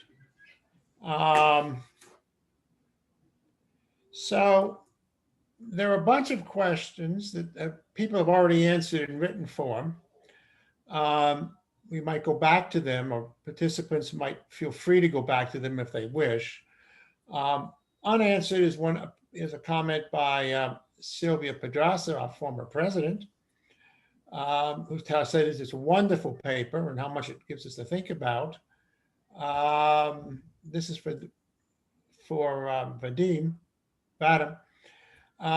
In the end, you note that the erosion of anti-Americanism in Cuba could open up possibilities for sustained economic change in Cuba via the government's utilization of the immigrants' remittances as capital for Cuban enterprises, as happened in other post-Soviet economies.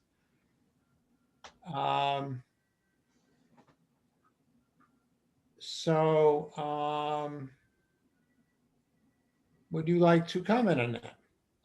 Thank you, Gary. First of all, I would like to say thanks to Sylvia for kind words. And it could be, regarding this question, could be an interesting simulation. What happens if? But we could see this evolution or transition of different politicians from anti-Western to pro-Western position during transition, post-communist transition. So it's a common evolution for many politicians, and Cuba cannot be something exceptional. But it's clear that it's necessary. It may happen under certain conditions. I just can mention some of them. First of all, they come back to the policy on the US side of detente. The second point, very important, real generational change of politicians on Cuba.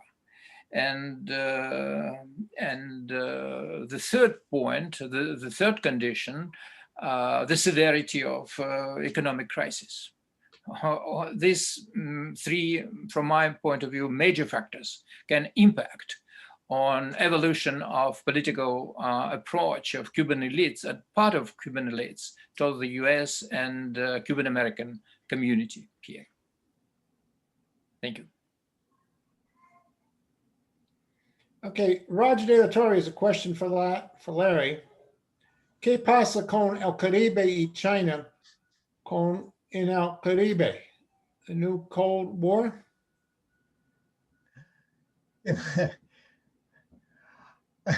there going to be, thank you, Roger. This is a great question. Is there going to be a new Cold War in the Caribbean, or is this a continuation of the old Cold War, or is this just a marketplace? The Caribbean has always been in a very difficult spot since the end of the empire. It's no longer at the end of an old mercantilist production chain where Spain sucked a bunch of resources out of the New World to fill its coffers. And they've been left to their own devices in a lot of ways. They don't have the heft of Mexico. They don't have the context of Latin America. The Caribbean is in a very weird spot. So you do what you can. And right now, you effectively, and this is somewhat cynical, and I apologize for this, you play with the factors that you have. And right now you have a bunch of factors who may not view the Caribbean as a principal object, but who view it as tools that can be used to satisfy their objectives in larger games.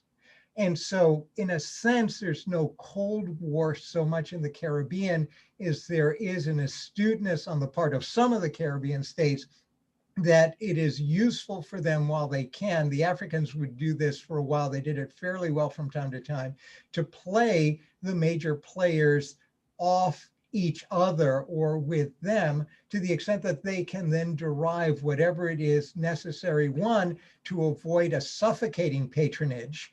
And the lesson of Cuba, both with their American friends and thereafter their Soviet friends, is a lesson that looms large, right? To be able to develop some kind of benefit, but at the same time to remain, to have some kind of autonomy. Beyond that, you've got the family matters that go on in each of the Caribbean states, and those play out the way they play out, as well as in the inter-Caribbean region as well. So is there a Cold War in the Caribbean? I would say no. Is there a huge divide? Are we back in a sense in the 60s and 70s? I'd say no.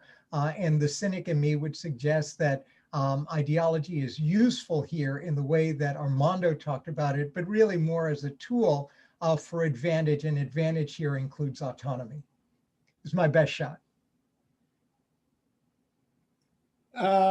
Okay, also for Larry, from Yvonne Grenier. Isn't the EU approach very similar to Canada's or vice versa? Yeah, it is. It is. To some large extent, it is. There's much more dialogue. It's kind of it's funny, but it's not unexpected. There's more dialogue between Canadian leaderships and their European colleagues, of course, than their American colleagues, and certainly since 2016. Yeah, so the Europeans are not unique. What was different and useful for the Europeans is, they tend to have, again, I use the word heft. They tend to have more heft when they do things than the Canadians. Much as I love the Canadians, it will resonate more. But more importantly than that, to the extent that this sets up a template, it isn't Cuba that may be the ultimate object, but it's Europe's relationships with its former colonial partners in Africa and in South and Southeast Asia.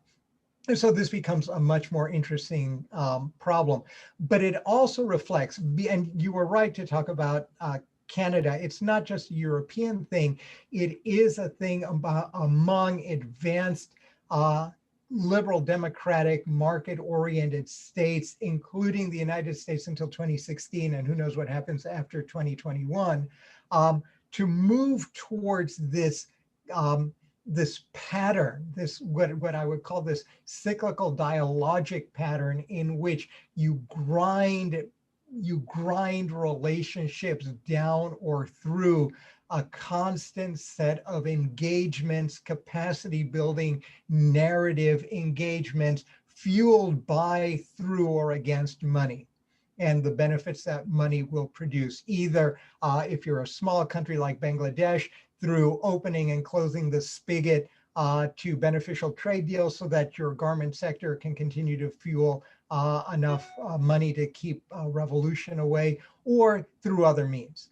And so, yeah, it's very similar to the Canadians, and it does represent a trend with respect to which, even in the United States, there is a very strong faction of people who also buy into this. So another reason why the PDCA approach is worth careful study is that tends to be a template that tends to be embraced by people who may certainly have a whole lot more power and influence than I do.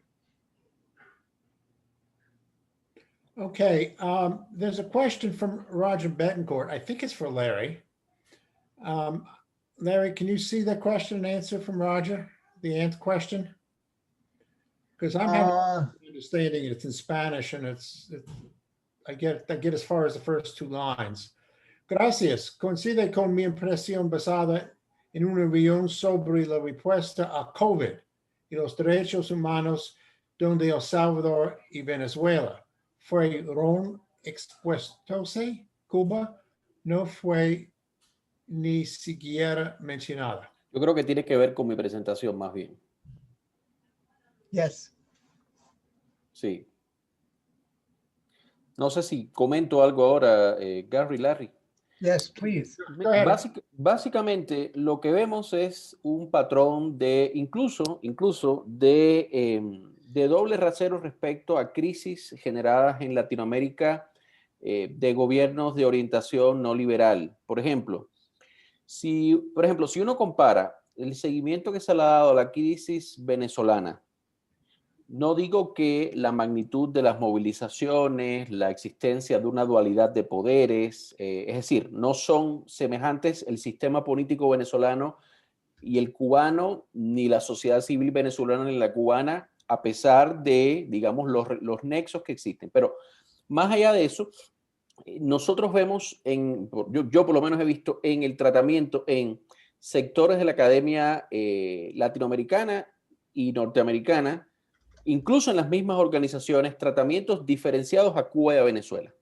Diferenciados en el modo, por ejemplo, en que se reconocen ciertos actores, en el que se analizan procesos, en la forma en que se emiten declaraciones. Es decir, eso hay una diferencia importante. Entonces, yo creo que, pero justo por eso, lo que pasó en la coyuntura de finales del año pasado, es decir, el 27N, ¿no? Yo creo que abrí una ventana de oportunidad para la discusión, porque lo que sucedió con todas las limitaciones del caso es que, a pesar de una estructura limitada de oportunidades políticas, si usamos el término de Charles Tilly y Tarrow, hubo una manifestación ciudadana apelando a la institucionalidad vigente, a la legalidad vigente, incluso a la nueva constitución. Y esa novedad parece que para algunos sectores no ha sido tomada en cuenta. Bueno, por ejemplo, hay señales muy alentadoras. Hay un número reciente, creo que fue en NACLA, creo que hubo un número reciente muy interesante sobre esto. Ahí publicó la doctora Coco Fusco, William Leogrande. Es decir, hay artículos muy interesantes ahí, creo que muy sólidos sobre esto. Pero, digo, lamentablemente creo que se sigue con una incapacidad para entender el caso cubano, que yo siempre planteo, hasta que me demuestren que antropológicamente los cubanos son distintos al resto de las poblaciones del mundo, cosa que sería extensible a la discusión con los árabes, con los chinos. Es decir, no hay una excepcionalidad antropológica. Hay efectos de estructuras políticas, hay efectos de un modelo económico, pero no hay una excepcionalidad. Y sin embargo, es tratado como excepcionalidad el caso cubano. Es decir, y a eso un poco apunta la discusión, ¿no? Efectivamente, yo he estado en discusiones donde se analizan los casos de América Latina, porque yo trabajo con países de América Latina, y el caso cubano o se toma la posición oficial, difundida desde las instituciones, incluso académicas cubanas, o no se toca, no se toca. Y yo creo que es hora de ir cambiando eso. Por ahí alguien me preguntaba, por ejemplo, sobre diálogo interamericano. Yo recuerdo que diálogo interamericano, aunque aclaré que no es uno de los casos de estudio de mi investigación reciente, pero sí, digamos, he seguido, he visto, he participado, una perspectiva sólida, muy interesante. Pero si uno analiza los eventos, sobre todo que se dieron cuando la normalización de Obama, había mucho énfasis en dos aristas fundamentales: la reforma económica y la noción de empowerment, que sería una noción a discutir, es decir, la idea de que la apertura económica genera derechos, y eso sería una noción a discutir porque esos derechos están centrados sobre todo en sectores urbanos, blancos, de clase media, ¿no? Entonces, lo cual a mí me genera siempre, me llama la atención que los sujetos que normalmente la izquierda académica reivindica no están entre los empoderados en Cuba, pero bueno, no importa. Y el otro tema que se discutía es que la visión de cambios políticos, ustedes recordarán, queridas y queridos colegas, estaba muy centrado en la idea de oposición leal, Cuba posible y todo eso. Bueno, pero es que Cuba posible, como proyecto, que es uno de los proyectos más interesantes intelectuales y políticos de los últimos años, fue desaparecido por la presión oficial. Y yo lo que decía, bueno, ahora sería el momento en que las contrapartes, ¿verdad?, de esas instituciones que presentaron estos esfuerzos como esfuerzos moderados, reformistas, que no nos generaban mucho ruido, del cambio que queríamos. Bueno, este es el momento de hacer balance de qué pasó con eso.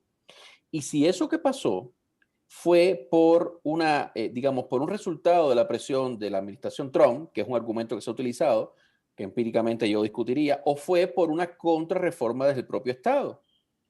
Bueno, pero ya que el actor moderado desaparece, y desaparece porque el Estado lo desaparece, ahora no se discuta eso. ¿Me explico? Entonces yo creo que son las discusiones que tenemos que dar un poco para entender cómo el sharp power o la tecnología política se acomoda y es acomodada en espacios de la academia que mencionaba Larry, interamericana, y son nuestros colegas.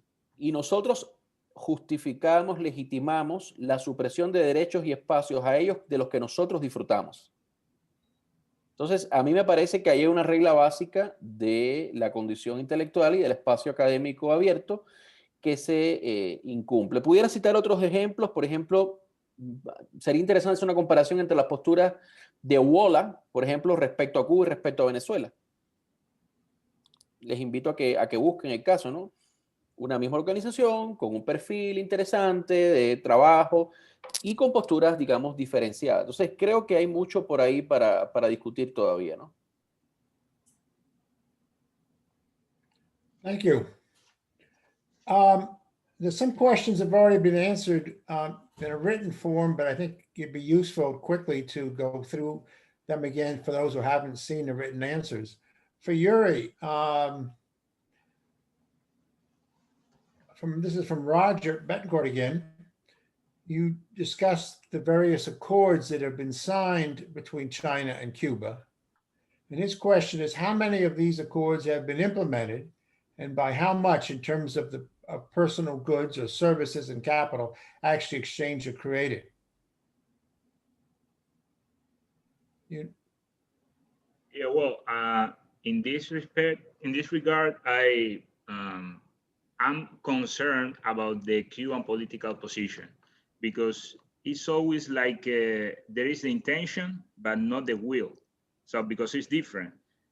It's always when Cuba tried to be open to the foreign investment, but never get to the end of the project. So because they have the intention, but not the will. So that have made that foreign investor don't take seriously the possibility to invest in Cuba. So that is happening in the energy field. So with China, Cuba have been a little more open, but in some point they never finish their projects. So that is it's a point of view from inside, but when you think a little bit about it, you will see that there is something that there is not really the will to finish that project. That's why in Cuba, with the possibility to make a lot of projects in the energy field, none of them have been finished. Well, that answers the question from Patrick Hem as well, so I don't think to continue. I think that's all the questions that have come up so far. So does any of the participants have like any questions or comments to each other? I got Yeah. a question for Vadim. All right, Vadim, I loved your presentation. I thought it was just marvelous, but it made me think. It's points of no return don't necessarily have a particular endpoint. We tend to view it as going in one direction. So in Cuba, you see the San Isidro movement and you go, well, inevitably you reach a point of no return, which means that you're on your way to the establishment of some kind of liberal democratic state, however you define that. But would it also be possible to agree that there's a point of no return, but that the trajectory is actually in the opposite direction, that what it'll do is not create a movement towards glasnost, but towards Tiananmen? Tiananmen. Yes, it's possible, and it's a huge topic, especially now when we see this growing strength of authoritarianism around the world. So it's again, we can't exclude this option, but nevertheless, we are optimists in trying to see the positive outcomes of this movement. And Larry, I also would like to say that your presentation was absolutely great and interesting, but let me express my opinion that relations between EU and post-Soviet republics, let alone Eastern European countries, still uncomparable what EU has with Cuba right now. So we can find some similar features, but the scale, the significance of these relations for European and Eurasian countries are much more valuable and visible than what we have now between EU and Cuba. And maybe, Gary, if you permit me one more comment regarding another question I received, if Russia can obstruct Cuba-American relations in case new detente happened. I would like to say that there are different instruments in the hands of Kremlin, and for sure, and it can use not only debt issues, as the author of Question, Maria, I believe, mentioned, but different instruments, and not only stick, but also carrots, particularly oil delivery, because Russian politicians mentioned different times and promised to increase delivery of Russian oil to Cuba. It can be also very significant instrument in bilateral relations. But in general, the Russian policy towards Cuba will depend on US-Russia relations. It's a part of big puzzle and big geopolitical game. Thank you. Yeah, I think I'd like to add to that. My own view, I served in the U.S. interest section in Havana, and I'm somewhat sensitive to what happened to our diplomats there. More than a little bit sensitive, my bad. It's always occurred, I've always believed that the obvious power that had an influence, that had a need or an incentive to attack our diplomats had to be Putin. This was a period in which the Obama administration was trying to improve relations with Cuba. It was typical, I think, of Putin to try to make difficulties for us. And this was a great way to do it. It basically froze the relationship. And I think it's going to be very hard to put back together on a diplomatic scale. How do you have relations with a country when diplomats can't feel secure? So I don't have any evidence of that, but I think that's the best explanation for what happened to our diplomats. And my guess is the Cubans did not know about it ahead of time, but I'm sure they do now, and they haven't been willing to confront that, at least not to us. Anybody else? Nobody's gonna take me up on that? Okay. Well, listen, it was a great session. We're only 3 minutes overtime. I can't believe it. I enjoyed every bit of it. I'm gonna want to read some more papers. Armando's, especially yours, because I must say the Spanish got to me a little bit. And well, everybody's. I'd like to read everybody's papers, so please send them to me when you get a chance. And I'll be looking for them on our, we're hoping that all our papers will be online by the end of the month, right, Larry? And people will be able to see them. You can probably get them through the ASCE site and also the site, Larry's site. So thank you, everybody. We start again tomorrow morning at 10, I believe. Right. On U.S.-Cuban relations. I'm going to be speaking on that one. And hopefully you'll find that interesting as well. Have a good evening, everybody. Thank you very much, Gary. See you tomorrow. Thank you, everybody. Bye.